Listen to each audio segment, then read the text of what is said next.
Hello, folks. I don't know if you guys will be able to tell, but I've shaved my head. So you might be thinking to yourself, why have you done this? You look uglier now. Well, there are many reasons why I've done this. And it's not something new to me, it's something that I've done before. And it's something that I think is very powerful, especially for young men.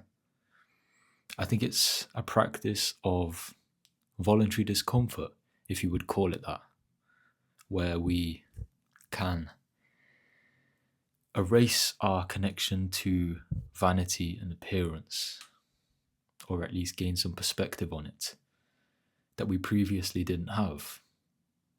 A lot of people hide behind vanity and appearance, and they put too much stock and thought into it.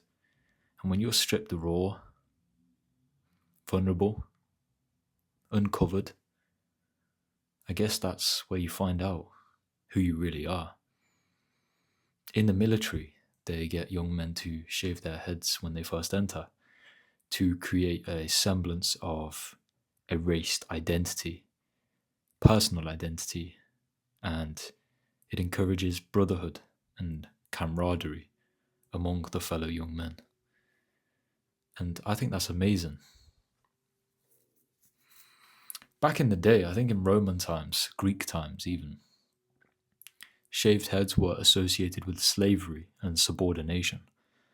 But that's just one period of time, and we can't take that and apply it to all of human history, and especially now. I think now, because there's so many barbers out there, there's so many different styles that people want to try, there's so much thought and effort that people put into curating their image because we live in a image oriented society these days with the rise of social media. To willingly be ugly, because to be fair, the buzz cut, let's just say it's not the most appealing of haircuts, right? It strips you raw and it leaves you nothing to hide behind, as I've said. But I feel like that's great for young men. And it can definitely mark a transition from boyhood into manhood. So I'll give you a bit of a brief story of my account on when I first did this and why I've chosen to do it again. And then why I think this is a powerful practice that I think all young men and all men in general should do at least once, just to experience what it's like. So the first time that I did the buzz cut and got the buzz cut was when I was around 15, 16 years old, when I was really changing. And I wanted to do it as a mark of my change. I felt like I'd changed from a boy to a man. And I felt like I was undergoing much inner reflection that was changing me a lot. I was doing this from the inside outward, and that's the best way to do it. But I felt I needed to make an outward change to symbolize my inner change. And I think that's what the buzz cut provided for me.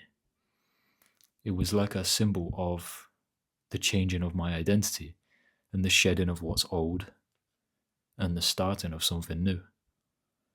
It's also a clean slate, a fresh slate, a new chapter. You know, if you think about the symbolism of shaving away what is old, what has grown, and making way for what is new, then you can understand the symbolic significance of doing this. Now, I don't want to say it isn't nerve wracking or scary or that you won't be hesitant to do it because it is vulnerable. It's very vulnerable because, like I said, there's nothing to hide behind. Um, you may look ugly with it, you may suit it, but that doesn't really matter. The point is that you're choosing to not hide behind anything any longer. You're choosing to get rid of what is old and make way for what is new. You're choosing to close an old chapter of your life and start a new one. I think it's a great way to get out of an old identity and create a new one. It can also be a marker of you creating and developing a new identity. And so, why I did it was for purely that reason. I wasn't doing it for any approval or validation or for anything other than what I knew was a change within myself. And what I knew deep down needed to change was my old attachments. I needed to let them go. And I was quite attached to my hair because it's part of your appearance. And I think we're all attached to our appearance in some way. And I think this is why in Buddhism, the monks of Buddhism, they shave their heads because it's like a renunciation of worldly things and of the ego and of attachments, which obviously create suffering. So the more detached we can become, the more wise we will become as a result of that. The more happy we will probably become too. But the first step to actually getting rid of attachments is getting rid of them. And something you're scared to lose, that is indication of where to begin. It's indication of what you value, but you have to ask yourself, is it truly wise to value these things if they are so superficial and shallow? It teaches you to look beyond mere appearances and look at other people, not just yourself, for more than just their appearance. You start to stop judging people by their cover. It says, there's a wise quote that says, don't judge a book by its cover. And a lot of us are guilty of doing that.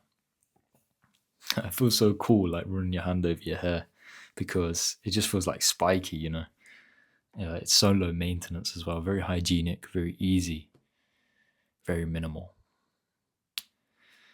Warriors sometimes shave their heads before they enter battle because it's like an initiation. It's like a ritual. And if I've learned anything from reading recently Iron John, it is that we are lacking initiatory processes and rituals that turn boys specifically into men and welcome them into manhood, into the world of adult responsibilities. Shaving the head can be a part of this process. It can be somewhat of a ritual when you see it as under the symbolic lens of shedding what is old and making way for what is new. Change and growth. And so, why I did it this time is similar to those reasons. I feel like I've been going through a period of my life recently during this recovery from hip surgery, spending a lot of time alone, spending a lot of time reading, thinking, contemplating, that I've started something new. I've started a new endeavor. But always at the beginning, it is the most difficult. And I've been experiencing those difficulties firsthand, whether they be technical issues, whether they be mental issues, things that hold us back like thoughts and judgments, or whether that just be doubts within yourself about your capabilities and about your knowledge and your value. Now, this is normal. I want to make a separate video on this, but I think it's important to interject with it here that if you are living at your edge, what is known as the border between chaos and order, which is where most growth happens, expect to be uncomfortable, firstly. And secondly, it's going to be hard. You've got to expect the struggle. And when you expect it, it's easier to handle because you've been able to prepare for it. Forearmed is forewarned. And so it's always best to enter a situation ready for all the possibilities, even though they may have the slightest chance of occurring. This does not mean you're preempting them to happen or you're anticipating them to happen, because that can put you in a state of fear. That can put you in a state of overly cautiousness. But being aware of what could happen, being aware of the setbacks you could incur, helps you prepare for contingency plans, helps you prepare for ways you will respond to these challenges when they befall you. That is the best way to approach it. So why I've done it this time is because I want to mark a change within myself. I want to mark a change that is preceded by voluntary discomfort.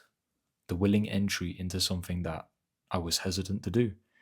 The willing entry into something that I feared. Why did I fear it? I don't know. It's quite irrational, right? All it is hair. That's all it is, really, at the end of the day. And if you're scared to shave your head, you need to get over that, man. It's nothing. It means nothing in the grand scheme of things.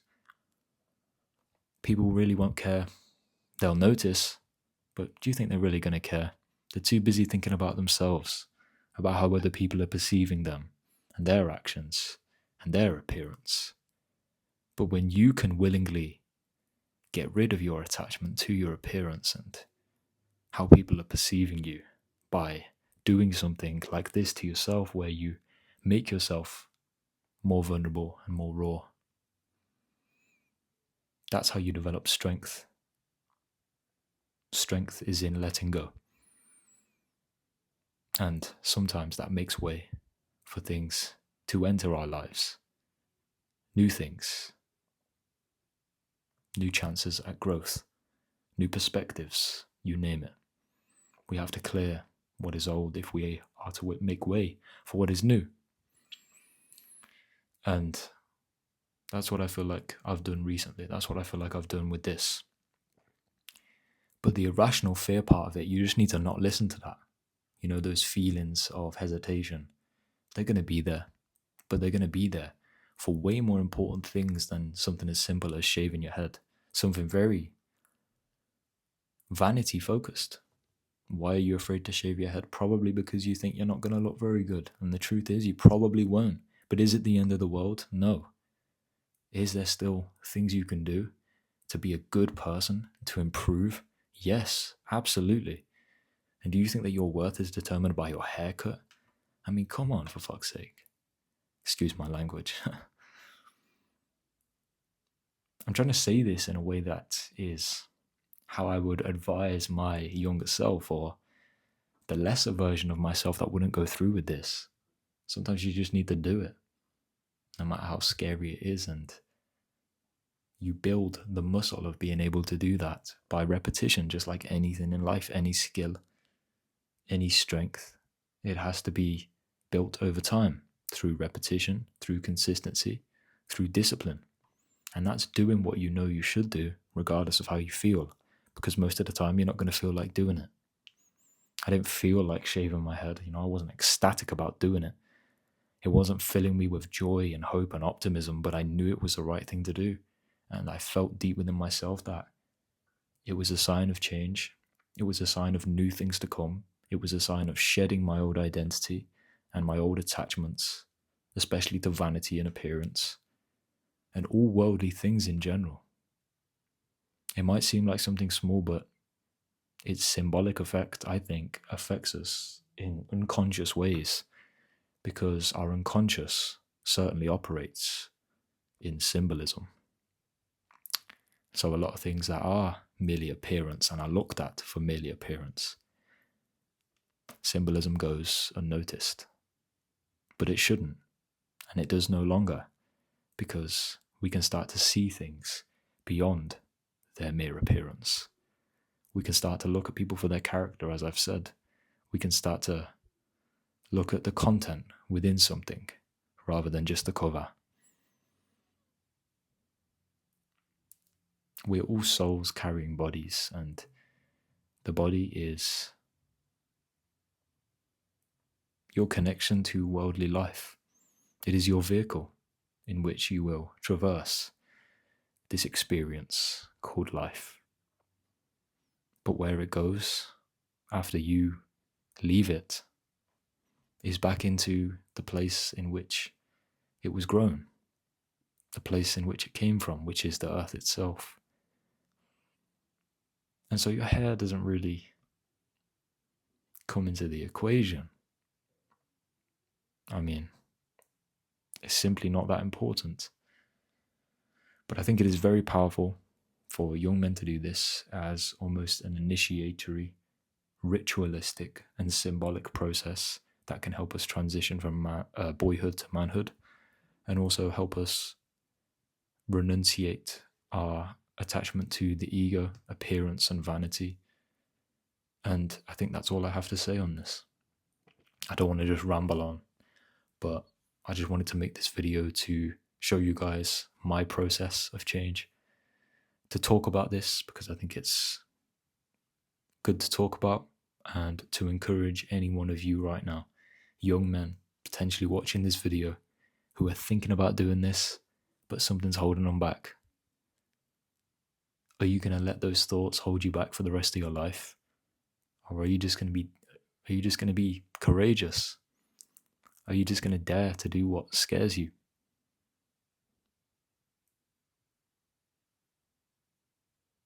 I hope you enjoyed this video. If you did, make sure you like and subscribe with notifications on so you never miss another video like this. I thank you guys for watching. I hope you enjoyed this video, and I'll see you guys in the next video.